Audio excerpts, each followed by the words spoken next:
सभी लोगों का स्वागत है। मैं आप लोगों को मूल अधिकार का चैप्टर लेकर आया हूं, जो कि बहुत ही ज़बरदस्त तरीके से आप बताएंगे मूल अधिकार क्या होता है। इससे भी जो भी क्वेश्चन आपके एग्ज़ाम में पूछे जाते हैं सभी क्वेश्चन हम आज कराने वाले हैं, ठीक है। तो बने रहिएगा हमारे चैनल पे और देखिएगा मूल अधिकार होता क्या है ना दोस्त, ठीक है। मूल अधिकार क्या होता है, कैसे क्वेश्चन पूछा जाता है। सबसे पहले क्वेश्चन हमारा कहाँ से निकलेगा कि जो मूल अधिकार है दोस्त, तो मूल अधिकार कहाँ से लिया गया है। तो बताएंगे कि जो मूल अधिकार है, मूल अधिकार, ठीक है, ध्यान दीजिएगा, आराम से पढ़ाएंगे, कोई दिक्कत नहीं है, ठीक है। मूल अधिकार कहाँ से लिया गया है, तो सबसे पहले हमारा क्वेश्चन होगा कि अमेरिका, ठीक है, अमेरिका से लिया गया है। मूल अधिकार कहाँ से लिया गया है, तो मूल अधिकार अमेरिका से लिया गया है। पूछेगा कि मूल अधिकार जो है किस अनुच्छेद में है, तो मूल अधिकार जो है अनुच्छेद 12 से किस में है, 35 में है। किस अनुच्छेद में है, अनुच्छेद 12 से 35 में दिया गया है। पूछेगा कि किस भाग में है, मूल अधिकार किस भाग में है, तो भाग क्या बताएंगे, 3, क्या भाग 3 में है, ठीक है।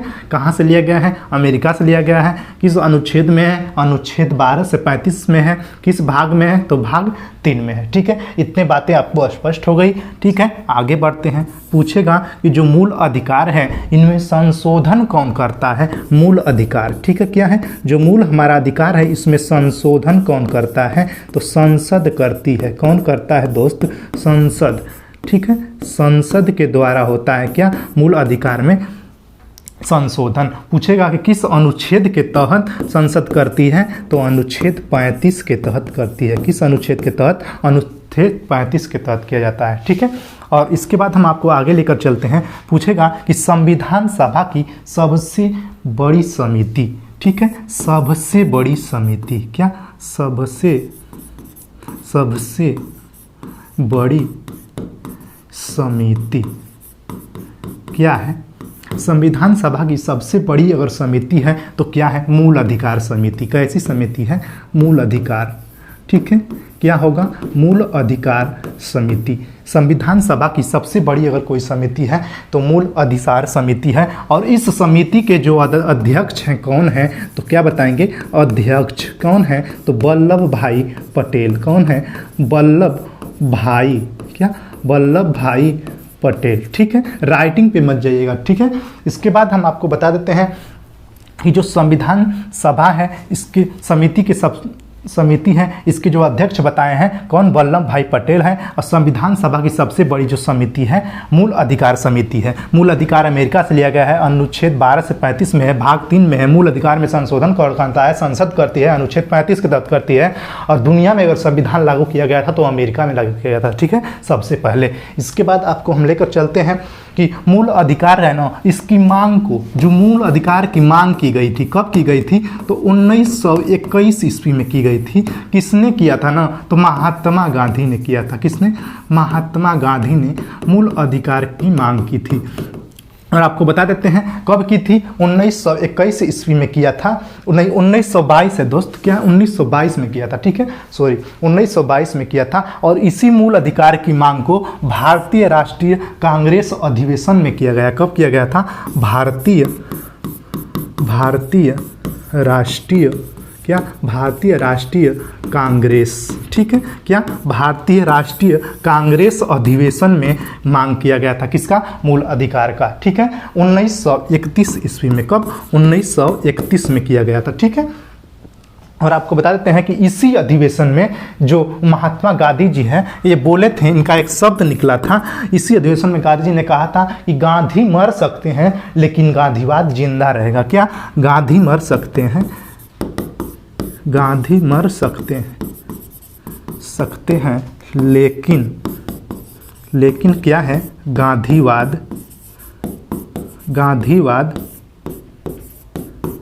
जिंदा रहेगा।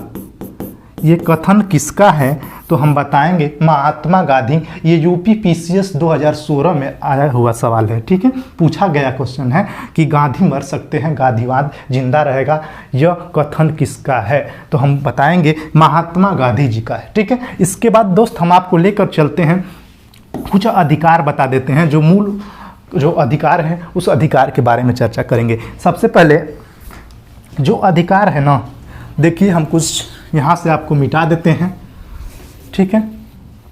और जो मूल अधिकार हैं इसमें हम आपको बता रहे थे जो अधिकार है, ठीक है, कुछ अधिकार बता दे रहे हैं। जैसे सबसे पहले आता है समानता का अधिकार आता है। क्या आता है? समानता का अधिकार, ठीक है। किसका अधिकार है? समानता, समानता का अधिकार, ठीक है। आराम से पढ़िए, कोई दिक्कत नहीं है। समानता का अधिकार, ठीक है। अनुच्छेद 14 से 18 क्या है? अनुच्छेद 14 से 18 है। किस अनुच्छेद में है? तो अनुच्छेद किस में है? 14 से 18 में, ठीक है। इसके बाद आता है दोस्त दूसरा जो हमारा क्या है? स्वतंत्रता। क्या? स्वतंत्रता का अधिकार। कैसा अधिकार? स्वतंत्रता का अधिकार, जो अनुच्छेद 19 से 22 में दिया गया है, ठीक है। किस अनुच्छेद में है? तो अनुच्छेद 19 से 22 में है स्वतंत्रता का अधिकार। इसके बाद है कि शोषण के विरुद्ध अधिकार। तीसरा जो अधिकार है शोषण, क्या होता है? शोषण के विरुद्ध अधिकार। कैसा अधिकार है? शोषण के विरुद्ध अधिकार, ठीक है। ये आता है आपका अनुच्छेद 23 से 24 में आता है। किस में आता है? अनुच्छेद 23 से 24, ठीक है। इसके बाद जो अगला आता है धार्मिक स्वतंत्रता का अधिकार। कैसा? धार्मिक, क्या होता है? धार्मिक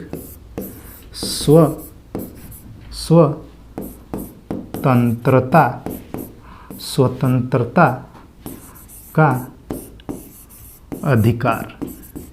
धार्मिक स्वतंत्रता का अधिकार होता है, ठीक है। जो धार्मिक स्वतंत्रता का अधिकार होता है ये अनुच्छेद 25 से 28 किसमें है? अनुच्छेद 25 से 28 में दिया गया है, ठीक है। अनुच्छेद 25 से 28 में दिया गया है। इसके बाद जो अगला आता है दोस्त, ये क्या है? धर्म, संस्कृति और शिक्षा संबंधी अधिकार। कैसा है अधिकार है?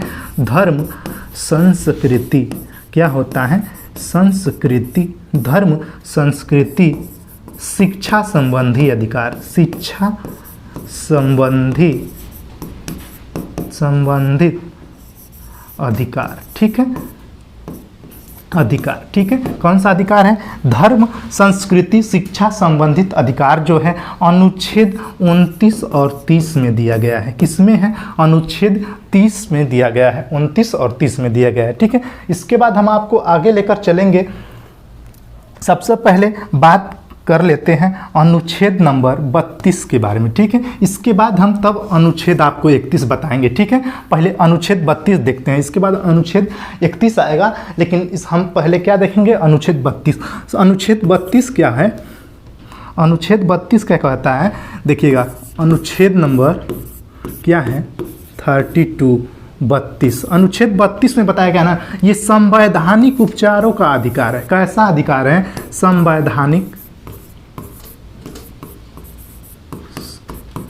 संवैधानिक उपचारों का अधिकार, ठीक है। कैसा अधिकार? संवैधानिक उपचारों का अधिकार, ठीक है। अनुच्छेद 32 है। इसे भारतीय संविधान का हृदय कहा जाता है। क्या कहा जाता है? जो संवैधानिक उपचार का अधिकार है इसे भारतीय संविधान का क्या कहा जाता है? हृदय।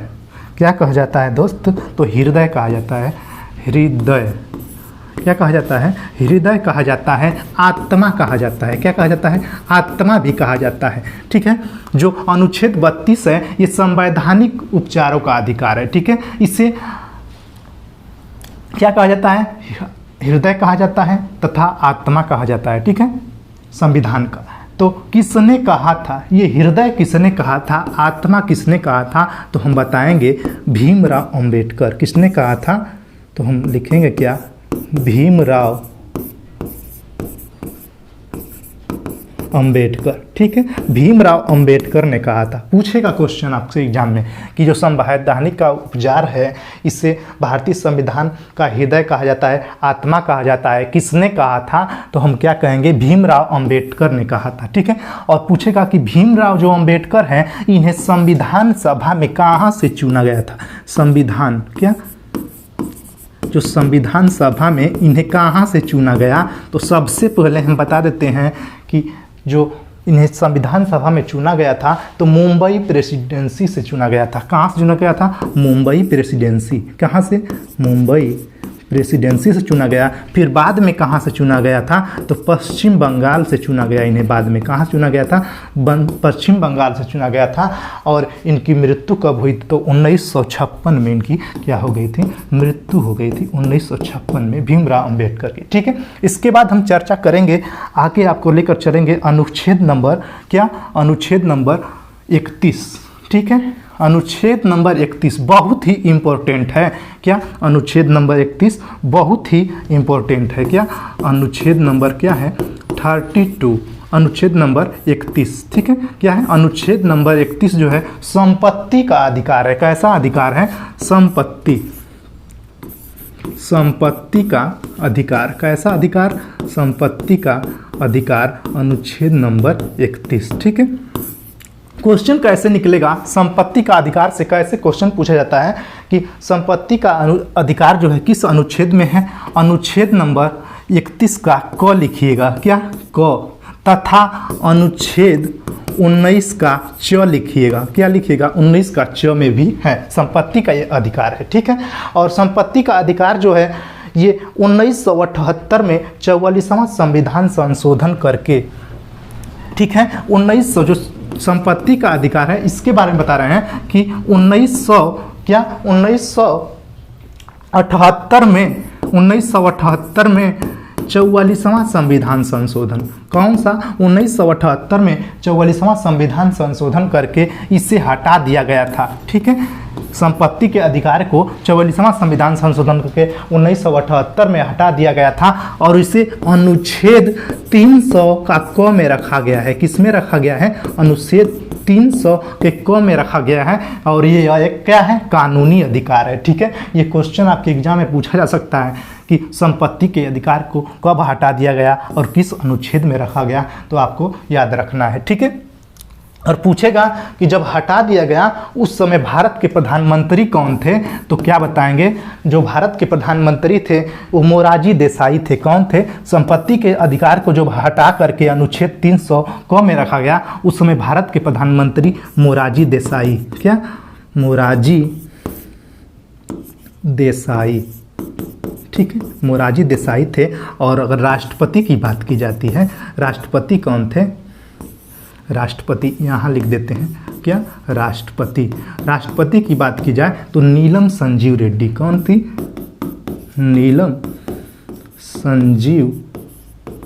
संजीव रेड्डी। ये भारत के निर्विरोध राष्ट्रपति हैं। कौन? नीलम संजीव रेड्डी। ठीक है, इसके बाद हम आपको लेकर चलते हैं आगे। मूल अधिकार का जो प्रारूप है ये जवाहरलाल नेहरू ने तैयार किया था। ठीक है, मूल अधिकार पूछेगा ना कि जो मूल अधिकार का प्रारूप किसने तैयार किया था, तो जवाहरलाल नेहरू बताएंगे। क्या?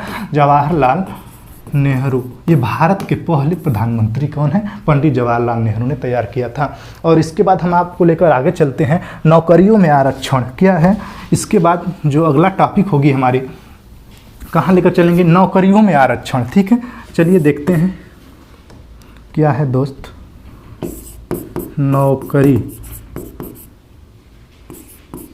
नौकरी में आरक्षण पूछेगा कि नौकरियों में आरक्षण संविधान के किस अनुच्छेद में है, तो अनुच्छेद बताएंगे। क्या? अनुच्छेद 16 में। किस अनुच्छेद में है? अनुच्छेद 16 में। ठीक है, इसके बाद अगला है अस्पृश्यता। क्या? अस्पृश्यता एवं छुआछूत बोला जाता है। अस्पृश्यता एवं छुआछूत किस अनुच्छेद में है, तो अनुच्छेद 17 में है। किस अनुच्छेद में दोस्त? अनुच्छेद 17 बताएंगे। पूछेगा कि अस्पृश्यता अधिनियम कब पारित किया गया, तो 1955 में पारित किया गया था। कब पारित किया गया? कब पारित? तो 1955 लिखेंगे। पूछेगा कि अस्पृश्यता अधिनियम कब पारित किया गया, 1955 में पारित किया गया। ठीक है, इसके बाद अगला जो आता है क्या? अगला जो है दोस्त क्या है? उपाधियों का अंत है। क्या है? उपाधियों का अंत। कैसा अंत है? उपाधियों का अंत। अनुच्छेद 18, ठीक है। अनुच्छेद क्या है? अनुच्छेद 18 में क्या कहा गया है? उपाधियों का अंत बताया गया है, ठीक है। अनुच्छेद 18 बहुत ही इंपॉर्टेंट है। जितने भी पुरस्कार दिए जाते हैं, भारत रत्न हो गया, पद्म भूषण, पद्म विभूषण, पद्मश्री, जितने भी पुरस्कार दिए जाते हैं अनुच्छेद 18 के तहत ही दिए जाते हैं। क्या? अनुच्छेद 18 के तहत ही दिए जाते हैं जितने भी पुरस्कार दिए जाते हैं, ठीक है। ये बातें आपको ख्याल रखनी है, ठीक है।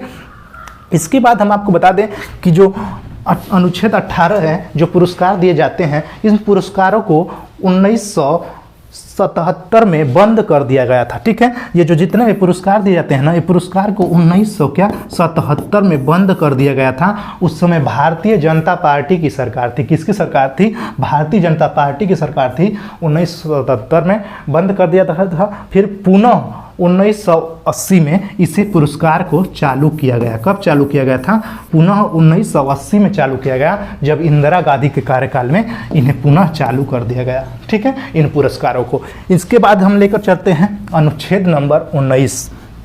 कहाँ? ध्यान दीजिएगा सभी लोग, अनुच्छेद नंबर 19 की तरफ लेकर चलते हैं। तो अनुच्छेद 19 क्या कहता है? क्या है? अनुच्छेद 19, ठीक है। संविधान का बहुत ही बेहतरीन टॉपिक है मूल अधिकार, ठीक है। बहुत ही क्वेश्चन इससे पूछे जाते हैं। अनुच्छेद नंबर 19 क्या कहता है ना कि वाक्य एवं अभिव्यक्त की स्वतंत्रता। क्या? वाक्य एवं अभिव्यक्त, क्या? अभिव्यक्त की क्या? स्वतंत्रता, स्वतंत्रता, ठीक है। वाक्य एवं अभिव्यक्त की स्वतंत्रता किस अनुच्छेद में है? अनुच्छेद 19 में, ठीक है। और अनुच्छेद 19 का जो क है दोस्त, बहुत ही इंपॉर्टेंट है। 19 का क कहे चाहे 19 का अ कहे, बात एक ही होता है। अनुच्छेद 19 का जो क है, ये बार बार एग्जाम में पूछा जाता है कि अनुच्छेद 19 के क में क्या दिया गया है? तो प्रेस की स्वतंत्रता है। किसकी स्वतंत्रता है? प्रेस की क्या है? स्वतंत्रता है। किसकी स्वतंत्रता है? प्रेस की स्वतंत्रता है। राष्ट्रीय ध्वज, क्या? राष्ट्रीय ध्वज जो होता है उसे फहराने का जो अधिकार है, किस अनुच्छेद में है? अनुच्छेद 19 का क में। बहुत ही इंपॉर्टेंट टॉपिक है कि अनुच्छेद 19 का क, प्रेस की स्वतंत्रता, राष्ट्रीय ध्वज फहराने का अधिकार, ठीक है। चुप रहने का अधिकार। कैसा? चुप रहने का अधिकार जो है किसमें है? अनुच्छेद 19 का क में है। विदेश जाने का अधिकार, विदेश, क्या? विदेश जाने का जो अधिकार है अनुच्छेद 19 के क में दिया गया है, ठीक है। और आपको बता देते हैं कि प्रदर्शन करने का अधिकार जो है, समाचार, सूचना, ये सब जो होता है, सबका जो अधिकार है, ये अनुच्छेद 19 के क में दिया गया है, ठीक है। इसके बाद हम लेकर चलते हैं आपको अनुच्छेद नंबर 20 के तरफ। कहाँ लेकर चलते हैं? अनुच्छेद नंबर 20। ध्यान दीजिए अनुच्छेद नंबर 20 क्या है? ध्यान दीजिएगा, अनुच्छेद क्या है? अनुच्छेद 20। अनुच्छेद 20 में क्या है कि दोष सिद्ध के समक्ष अधिकार। कैसा अधिकार है? दोष सिद्ध के समक्ष, दोष सिद्ध के समक्ष अधिकार, ठीक है। दोष सिद्ध के समक्ष अधिकार क्या होता है? जान लीजिएगा। सबसे पहले हम आपको बता देते हैं अनुच्छेद नंबर 20, दोष सिद्ध के समक्ष अधिकार। और एक और है जिसका नाम है अनुच्छेद नंबर क्या? 21 का क, ठीक है। अनुच्छेद नंबर 21 जो है, ये क्या है? शिक्षा का अधिकार है। कैसा अधिकार है? शिक्षा, क्या है? शिक्षा का अधिकार। कैसा अधिकार? शिक्षा का अधिकार, जो 6 से 14 साल के बच्चों पर लागू होता है। कितना? 6 से 14 साल के बच्चों पर लागू होता है। इसे हम क्या कहते हैं? शिक्षा का अधिकार, ठीक है। और इसके बाद अनुच्छेद नंबर कहाँ चलेंगे? 22 की तरफ। अनुच्छेद नंबर 22 क्या है? गिरफ्तारी के प्रति संरक्षण। क्या है? गिरफ्तारी के प्रति संरक्षण। क्या है? गिरफ्तारी के प्रति संरक्षण। अनुच्छेद नंबर 32 है, ठीक है। पूछेगा कि मूल अधिकार का सुरक्षा कवच किसे कहा जाता है? तो अनुच्छेद 13 को बताएंगे। क्या? अनुच्छेद 13, जिसे मैग्ना कार्टा कहा जाता है, ठीक है। और जो भी कुछ शेष बचा हुआ है कल के क्लास में आपको हम बता देंगे। और वीडियो अच्छी लगे तो वीडियो को लाइक और सब्सक्राइब कर दीजिएगा। जय हिंद दोस्तों।